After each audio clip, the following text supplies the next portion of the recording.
গোপাল ভাঁড়ের গল্প মহাজনের টাকার থলি ৩৭ পর্ব। ভদ্রলোক টাকার থলে সহ নৌকা করে নদীর ওপারে যাচ্ছিলেন। মাছ নদীতে হঠাৎ করে নৌকাটা ডুবে যায়।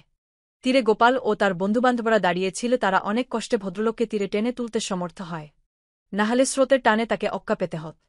কিন্তু মহাজনের ভারী টাকার থলিটি বর্ষার ভরা নদীতে কোথায় তলিয়ে গেল, গোপালরা জানতে পারল না।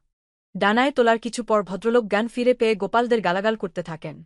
আমার নদী থেকে না ভুলেই টাকার থলেটি তুলতে পারতেন, তবে বুঝতুম একটা বাহাদুরি কাজ করেছেন। আপনারা সব অকর্মার ধেকি, একদম অপদার্থ। এরূপ লোকদের দুচোখে দেখতে পারি না, ইত্যাদি ইত্যাদি। এসব শুনে গোপাল বলে, আপনাকে মানুষ ভেবে জান বাঁচিয়ে মহাদোষ করে ফেলেছি, তাই আমরা ধেকি।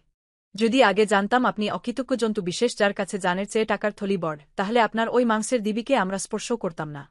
আপনি ধোক ধোক লোনা জল খেয়ে টাকার টুম টুম শব্দ শুনতে শুনতে ভপ্পারে যাওয়ার ধম ধম বাদ দিয়ে এতক্ষণ শুনতেন। এই বলে সকলে সেখান থেকে রাগ করে চলে গেল। গ্রন্থনা অধ্যক্ষ মহসিন আলী আঙ্গুর, সম্পাদক ও প্রকাশক মুজিবনগর খবর.com, মেহেরপুর।